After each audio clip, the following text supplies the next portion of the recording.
ئەچینە خزمەت ئاەتێک لە ئاەتەکانی قورئانی پیرۆز لە سوورەتی ئالی عیمران ئاەتی 135 خوای گەورە باسی ئینسانی متەقی ئەکات. متەقی کێیە؟ خوای گەورە چەند سیفەتێک باس دەکات، بەڵام مەبەستمان ئەم سیفەتەیە زیاتر کە دەباسی دەکەین. خوای گەورە دەفەرمێ والذین ئیذا فعلوا فاحشة ئەو ظەلموا ئەنفوسەهم. متەقی ئەو کەسانن، خواناسان و پارێزگاران ئەو کەسانن هەر کاتێک فاحیشەیەکیان کرد. خلاف لە بین عولەمایاندا هەیە فاحیشە واتای چییە؟ هەندێک دەفەرمون لە زانانی تابعین و دوای تابعین ڕەحمەتی خوای لێمە دەفەرمون فاحیشە واتە زینا. بەڵام ڕەئی بە قوت ئەوەیە فاحیشە هەر تاوانێک هەر گوناهێک ئینسان ئەنجامی بدات فاحیشەیە. هەر خراپ و تاوانێک ئەنجامی بدا ئینسان چونکە کارێکی نابەجێی کردووە.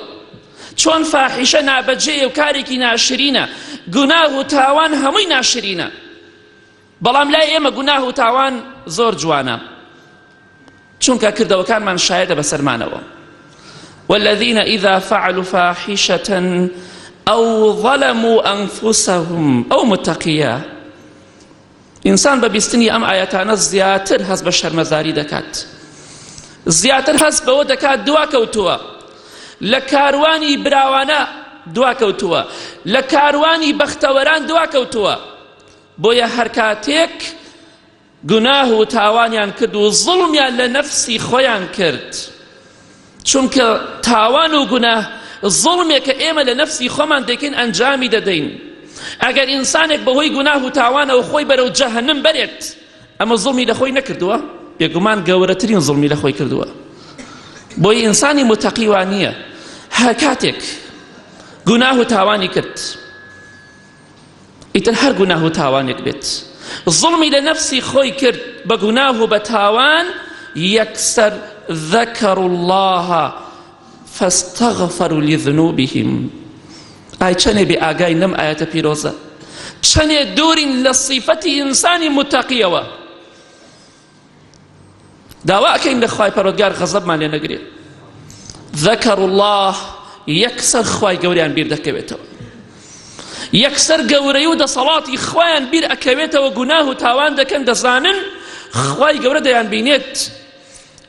بۆیە فاستغفروا لذنوبهم، یەکسەڕن خوایگەان لێمان خۆش بە، خوایگەان ئێمە غەڵەتمان کرد، ئێمە سەرپێچی فەرمانی تۆمان کرد، ئێمە ئەمری تۆمان شکان، خوایگەان لێمان خۆش بە. خۆزگایە ئێمە ڕۆژی خۆمان ئاوها ببینایە، لە مانگێکە ڕۆژی خۆمان ئاوها ببینایە، یەکسەر خوای گەورەمان بیر کەوتوایەتەوە، لە بیرمان نەچوایە. بۆیە پێغەمبەری خوا صلی الله علیه وسلم لە حەدیثەکەی ئیمام بوخاری مسلیمدا دەفەرمێ یەکێک لەو کەسانەی کە لە ڕۆژی قیامەتە لە ژێر سێبەری عەرشی خوای پەروەردگارایە کێیە؟ ورجل ذكر الله خاليا ففاضت عيناه.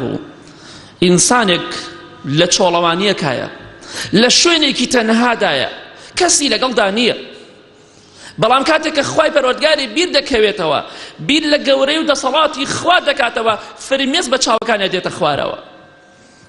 ئەوە زۆر گرنگە ئینسان خوای لەبیر نەچێت. خوای گەورە ئەگەر لەبیر بکەین، خوای گەورەش ئێمە لەبیر دەکات. فاليوم ننساهم كما نسوا لقاء يومهم هذا.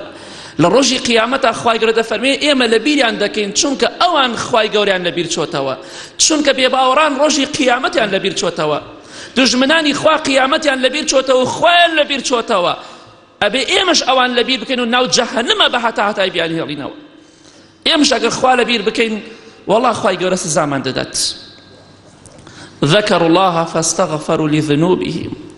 یەکسەر دەڵێن خوایگیان لێمان خۆش بە، ئێمە غەڵەتمان کرد، ئێمە سەرپێچی فەرمانی تۆمان کرد، نە ئەوای ئاوامان بکردایە. ئەوە ئینسانی متەقیە، ئەوە ئینسانێکە کە بەختەوەر و براوەیە.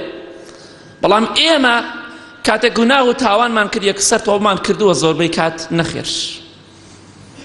دەمانەوێت دوای 50 ساڵ و دوای 100 ساڵ ئەگەر تەمەنمان هەبێت تۆبە بکەین، دوای ئەوەندە ساڵ ئەمجا تۆبە دەکەین، بەڵام لەگەڵ هەموو گوناه و تاوانێکدا تۆبە